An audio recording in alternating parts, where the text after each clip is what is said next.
আপনি কি আসছেন, আপনি কবে আসবেন, আপনার কি সব কিছু ঠিক হয়েছে? আমরা এটা বলি নাই, আমরা বলছি আপনি বাংলাদেশে আসেন। বা সে এক্সপ্লেনেশন কেন করছে, সে আমাদেরকে একটা ডেট বলুক যে আমি এই টাইমে আসছি। ওই আসবো, আসছি, চেষ্টা করছি, এগুলো না বলে মুর্দে কি বাদ পে আও ভাই, এসা মত বলো।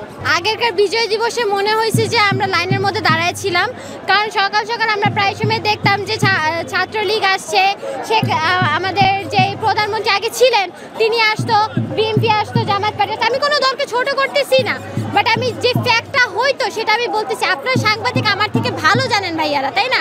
এটা হতো। আর স্টুডেন্টদেরকে একটা টাইম দেওয়া হতো যে না, তোমরা এর আগে আসতে পারবা না, তারপরে তোমরা আসতে পারবা। অনেক স্টুডেন্ট আছে রোদের মধ্যে দাঁড়ায় থাকতো, অনেক স্টুডেন্টদের কষ্ট হতো, বাট এখন সেটা হচ্ছে না। এখন হচ্ছে কি যে সকাল থেকে স্টুডেন্টরা আসতেছে, মজা করতেছে, ছবি তুলতেছে, সব কিছু করতেছে এবং বিজয় দিবসে উদযাপন করতেছে। আপনারা সবাই দেখতে পাচ্ছেন যে কিভাবে উদযাপনটা হচ্ছে, সবাই কি সুন্দর আনন্দে প্রফুল্লে উদযাপনটা করতেছে। তো এটাই হচ্ছে সবচেয়ে বড় পরিবর্তন আমাদের এই বছরের মধ্যে, গত বছর যে পরিবর্তনগুলো ছিল। সো আমি যতদিন জন্ম হয়েছে আমি এই জিনিসটা কখনো দেখি নাই, লাইফের ফার্স্ট টাইম আমি এই জিনিসটা দেখতেছি। আর এটাই আমার জন্য সবচেয়ে বড়, মানে এই বছরের সবচেয়ে সুন্দর দিন হচ্ছে এই দিনটা, যেটা আমি চোখে দেখতে পারতেছি যে এখানে কোনো রকমের রেস্ট্রিকশন নেই, কোনো রকমের রুলস অ্যান্ড রেগুলেশনস নেই। এখানে সব ধরনের মানুষ আসতেছে, যাইতেছে, মজা করতেছে। এখানে কোনো পুলিশ এটা বলতেছে না যে আপনারা ওই জায়গায় দাঁড়ান, এখানে ভিআইপি লোক আসবে, আপনারা পরে আসতে পারবেন। নো, এখানে এরকম কিছু হচ্ছে না। এখানে সবাই একসাথে আসতেছে, সেটা ভিআইপি হোক, ফকির হোক, মিসকিন হোক, ফুল বেচা হোক, যে মন চাই সে হোক, এখানে সব মানুষ সমান। এইটাই তো আমরা ছাত্ররা চাই। আমরা ছাত্ররা এটাই চাই। হও তুমি বিএনপির লোক, হও তুমি আওয়ামী লীগের লোক, হও তুমি ছাত্র জামায়াত পার্টি, যেটাই হও না কেন, হও তুমি সংখ্যালঘু। যেমন আমাদের ডক্টর মোহাম্মদ ইউনূস স্যার কি বলেছেন, একটা কথা বলেছেন যে কিসের সংখ্যালঘু, কিসের এটা, কিসের সেটা, কথা একটাই, সেটা হচ্ছে বাংলাদেশ। এখন একটা কথা হচ্ছে যে আপনি যদি আমাকে কোনো রাজনৈতিক দলের ট্যাগ লাগিয়ে দেন, তাহলে আমি ব্যর্থ কণ্ঠে বলবো যে রাজনৈতিক দলের কোনো ট্যাগ থাকে না। একজন নাগরিকের শুধু একটাই পরিচয়, সেটা হচ্ছে বাংলাদেশ। এই বাংলাদেশ কথাটা যেন সবার মনে থাকে, আর কিছু না। আর এই বিজয় দিবসে আমি একটা জিনিস আমাদের প্রধান উপদেষ্টা মোহাম্মদ ইউনূস স্যারের কাছে চাই, সেটা হচ্ছে যে স্বৈরাচারী শেখ হাসিনাকে যেন বাংলাদেশে আনা হোক। কারণ তিনি আর কতদিন ভারতে বসে থাকবেন।